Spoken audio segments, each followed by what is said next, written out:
Bom, pessoal, boa noite. É uma satisfação estar aqui. Vim hoje aqui passar para vocês um pouco daquilo que é o mercado muçulmano. Um mercado que cresce a cada ano. O mercado, de verdade, é o mercado que mais cresce entre todos os mercados, o mercado halal. Nós somos da CID Halal, uma certificadora religiosa. Prestamos essa certificação há mais de 36 anos aí, atuando no Brasil. E halal é, na verdade, um conceito de vida. Halal, no idioma árabe, significa permitido. E nós acreditamos que aquela pessoa que tem uma vida religiosa, tem um cunho religioso, ela vai colocar a orientação religiosa presente na vida dela. Quando nós falamos de países islâmicos, né, o próprio nome ele já define, são países que são regidos por orientações religiosas. Por exemplo, o Brasil é um país laico, tem leis civis baseadas na igualdade de todos. Países islâmicos, leis religiosas. Por exemplo, nós temos também o Vaticano é um país cristão, também leis religiosas. E essas leis religiosas, elas prezam principalmente pela religiosidade dos seus cidadãos. Halal é permitido, é tudo aquilo que é permitido por Deus. No Brasil, por exemplo, se eu estou no Brasil e sou atropelado por um carro, o governo brasileiro garante para mim o SAMU que me leva lá para o pronto-socorro.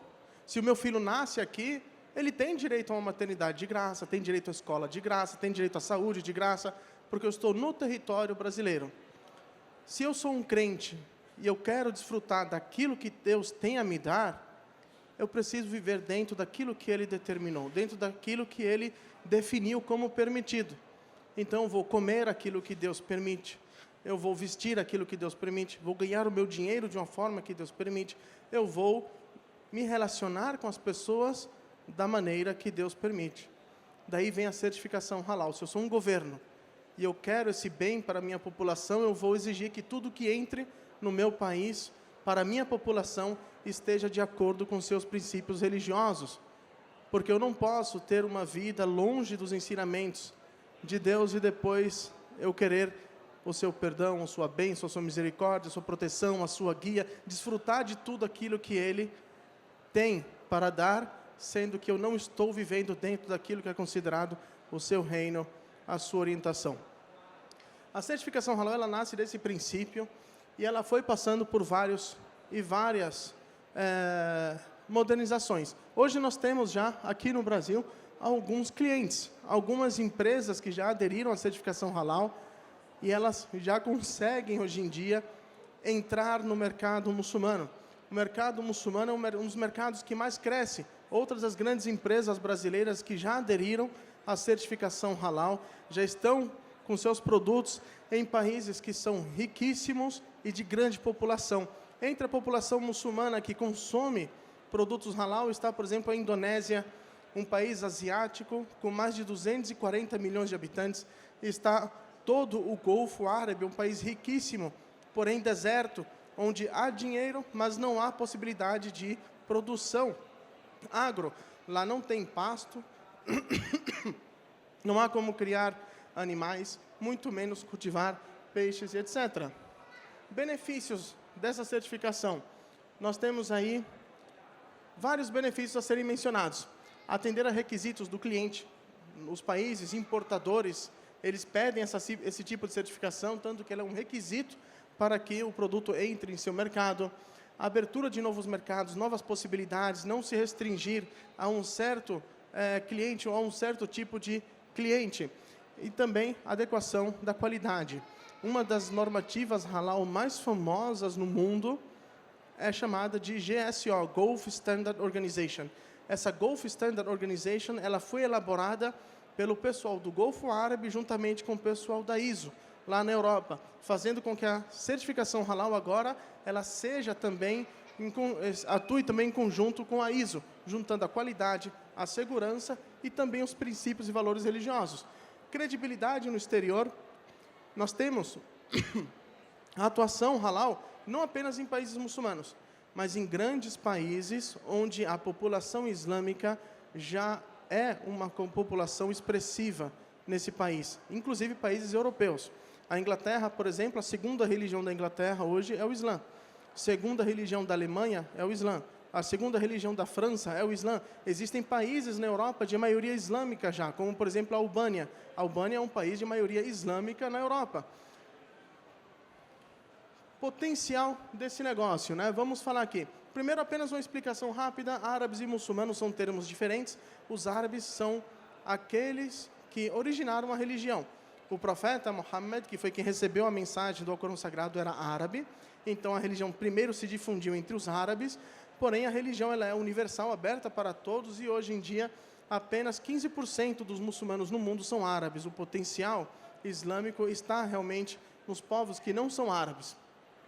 Nós vemos que a religião islâmica é uma religião que cresce a cada ano, é a religião que mais rápido cresce no mundo inteiro, isso desde a sua origem. Aqui dados de números, por exemplo, em 1990, nós tínhamos 1 bilhão de muçulmanos no mundo. Em 2000, 10 anos depois, 1,3. Em 2010, 1,6. E hoje já estamos aí com 1,9 bilhões, com expectativa de chegar a 2,2 bilhões, o que seria mais que 1/3 de toda a população do mundo. Seria, então, o Islã, daqui a poucos tempos, né? Quanto é? 8 anos, se tornaria a maior religião do número em número de adeptos. Claro, isso não é possível de se observar aqui no Brasil, porque o Brasil, do mesmo jeito que a Arábia Saudita hoje é o país mais muçulmano do mundo, o Brasil é o país mais cristão do mundo. Então, você não consegue observar isso aqui, né? Apesar de que já se está começando a notar nas ruas com a migração de sírios, afegãos agora dando a notícia e tudo mais, você já consegue notar a presença de muçulmanos, pelo menos aqui em São Paulo. Mas, no mundo afora, é comum você ter grandes comunidades de muçulmanos. Mercado halal global, de modo geral, é um mercado que mexe aí por ano aproximadamente 5,7 trilhões de dólares. É um dos mercados que mais movimenta e ele atua em vários setores. O Brasil é um dos maiores exportadores de alimento halal do mundo. O Brasil, podem falar o que quiser do Brasil, mas a capacidade que o Brasil tem de alimentar o mundo, isso não tem comparação. E principalmente esses povos árabes, onde eles vivem em condições secas, não têm condições de produzir muito alimento, eles exportam muito do Brasil, e o Brasil é capaz de se aderir a requisitos religiosos, requisitos técnicos, por mais rígidos que eles sejam. Nós vemos a Europa cada vez mais rígida com a questão da produção de alimento, e ainda assim o Brasil é imbatível nisso. Nós vemos o Brasil entrando em todos os mercados do mundo. E por que não fomentar isso no mercado de peixes? O Brasil é um dos grandes produtores de peixe do mundo. O mercado halal, aqui nós temos aqui o crescimento desse mercado. Além também de ser um mercado que muito movimenta, é um mercado que está crescendo sem cessar, sem parar. Pescados, né? Nós temos aqui exportação de pescados, claro, vocês sabem disso muito mais que eu, né? Mas é legal essa informação aqui. Nós temos os tipos de peixes que são exportados, e nós temos aqui também a quantidade que eles são exportados, tudo dados do Ministério do Exterior, tá? Aqui, peixes inteiros, peixes refrigerados, nós temos ali também filés congelados, todos são mercados que são muito consumidos nos países islâmicos. Aqui os maiores produtores de tilápia, o quanto eles conseguem produzir por ano, quanto de produto a gente tem para abastecer esse mercado halal e esse potencial para fazer isso crescer ainda mais. Para onde os países mais exportam? E por fim aqui nós temos, após esses dados gerais, passei rápido porque é mais de conhecimento de vocês do que de mim, mas o que interessa é esse slide aqui, que é o consumo de pescado por países árabes. Temos apenas alguns aqui, o Bahrein, o Golfo Árabe, a Arábia Saudita, o Líbano, apesar da crise que o Líbano enfrenta hoje em dia, ainda é um dos maiores importadores de peixe, e também o Irã. O mercado halal, hoje, sem essa fomentação, ele já mexe 17% da exportação de pescados no Brasil. O que acontecer se a certificação halal ela atingir mais e mais produtores, ela chegar e conseguir entrar com peso nesse mercado? A certificação halal, apenas um dado curioso, tá? Na certificação halal, nós temos 2 princípios, né? Alguns animais, eles por origem são considerados ilícitos. Por exemplo, todo animal que ele é terrestre, originalmente ele é ilícito. Só se torna halal se ele passar por uma degola, por um ritual de degola, de acordo com os princípios islâmicos. Por isso, é um pouco mais difícil. Ainda assim, o Brasil é o maior produtor de carne halal do mundo. O peixe é o contrário.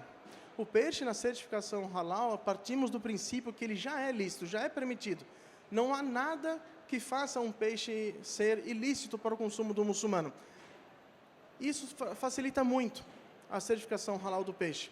Apenas algumas questões relacionadas à alimentação do peixe seriam observadas numa certificação halal. Isso faz com que essa certificação seja muito fácil de ser aderida pelos produtores.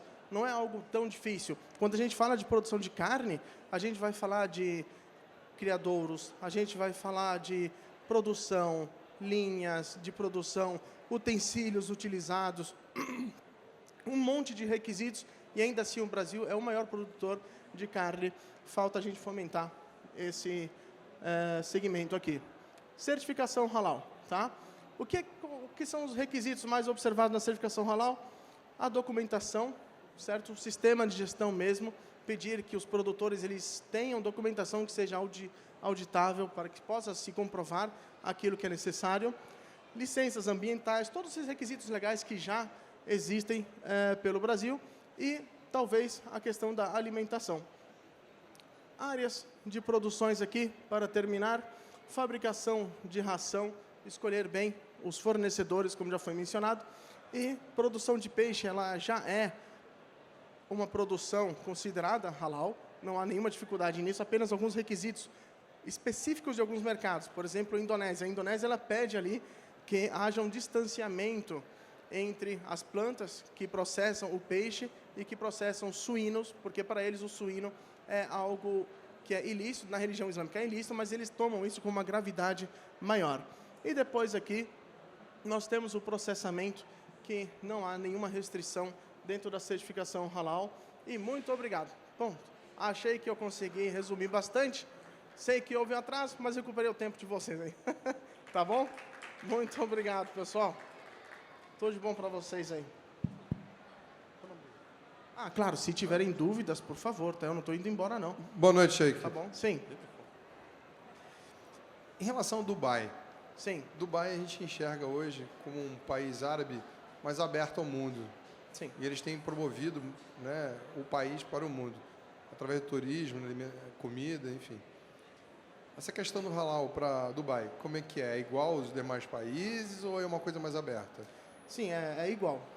A diferença de Dubai e os demais países, né? Vamos colocar Dubai, que seria mais como um estado, na verdade, é um principado, né? A questão de Dubai é que eles se abriram para o mundo e colocaram permissão que outros, inclusive no próprios Emirados Árabes, não fazem. Nós temos nos Emirados Árabes 7 emirados que são principados, né?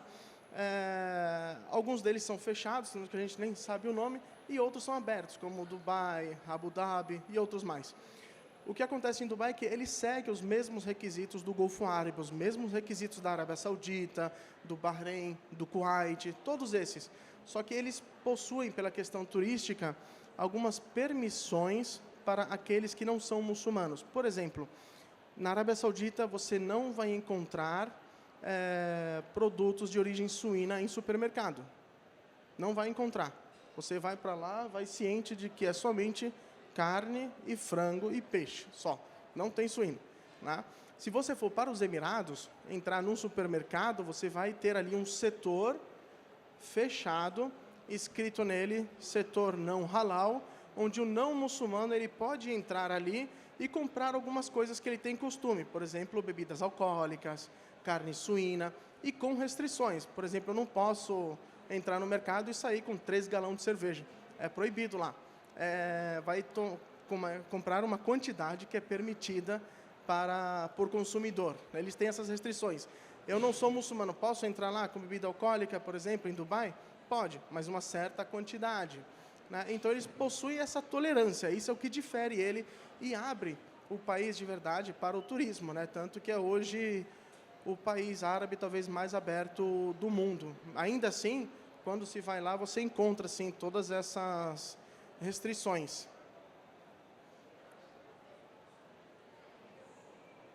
Mais alguém? Perfeito.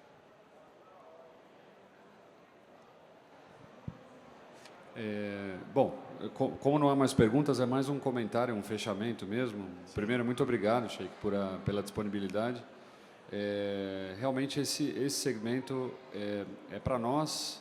Já vimos aí, inclusive são 4, 5 marcas já certificadas, né, de pescado brasileiro. Todas de tilápia, né, se não me engano? Sim, todas. Ah, pediram para eu subir. Com licença. Então, são 5 marcas aí de pescado, inclusive algumas estão aqui representadas na feira, são expositoras, e todas elas foram certificadas muito rapidamente, né? Sim. Então, eu só queria que o senhor, para terminar, comentasse um pouquinho sobre esse processo. Parece não ser realmente difícil, porque as empresas foram rapidamente certificadas. Queria que você contasse um pouquinho, se possível, quanto tempo demorou entre o início até o final da certificação, e o que elas já ganharam de benefício com isso? Tá. Vamos lá. Sim, a certificação ela é rápida. A certificação ela é bem similar à certificação da ISO. Se inicia tudo com a proposta comercial. A empresa mostra o interesse dela em aderir à certificação. Então ela preenche lá um formulário, manda uma proposta. Depois é feita uma análise documental. A certificadora ela pede toda a documentação da empresa, a documentação dos seus produtos, documentação de todos os seus fornecedores também. E depois disso é marcada uma auditoria. Nessa auditoria é feita uma análise da produção em loco, se vai a essas empresas, se observa todo o processo dela, se faz também a auditoria documental, claro, focada mais no halal mesmo, e depois disso se gera dali um relatório dessa auditoria. Esse relatório ele é direcionado a um comitê decisório que tem dentro da certificadora, que são autoridades religiosas que não participaram do processo da certificação. Eles fazem análise do relatório, análise de todas as evidências e se recomenda a certificação. A partir do momento que a certificação ela é recomendada, então ela é feita. A empresa ela tem o seu nome aderido à lista de empresas autorizadas a exportar para esses países e ela já começa, o certificado é emitido e ela já pode começar a exportar. Esse processo inteiro, ele dura por volta de uns 20 dias, mais ou menos. É bem rápido, não é demorado, né? E a oportunidade de negócio é gigantesca. Não consigo dizer agora em números os benefícios, porque como certificadora eu não tenho acesso o que a empresa conseguiu fazer, né? Isso fica entre ela e os clientes dela, mas com certeza a oportunidade ela é muito grande, tanto que as maiores empresas do país, do segmento de peixes e de outros segmentos, elas aderem à certificação. E isso traz também uma engrenagem muito grande, porque um produto halal é um produto produzido com matéria-prima, insumos, aditivos, auxiliares, ingredientes halal. Então, não somente a empresa produtora tem que ser halal, mas a gente vai ver todas as empresas que giram ao redor dela aderindo à certificação, fazendo com que a certificação halal ela se torne uma das mais confiáveis do mundo, porque ela traz a rastreabilidade do produto e de tudo aquilo que é utilizado na sua produção. Vai ter informação de tudo. Só para dar uma pequena ideia, quando a gente fala de suco, por exemplo, existem um suco de limão, ele pode ser branquinho, bonitinho, mas todo mundo sabe que o suco de limão não é branquinho. Então é utilizado alguma coisa ali. O que é utilizado? Vamos supor, se a gente falar que existem enzimas usadas para branquear esse suco, a certificação halal vai perguntar essa enzima de onde veio, qual bactéria foi utilizada para produzir essa bactéria com que ela foi nutrida, em qual meio de cultivo ela foi produzida, e a gente vai conseguir, através da certificação halal, fornecer toda essa informação detalhada. Por isso que a certificação halal ela vai além de uma certificação religiosa, para muitos, e ela se torna uma certificação de qualidade também, porque o produtor certificado halal é um dos poucos produtores que consegue te dar detalhes de toda a sua produção.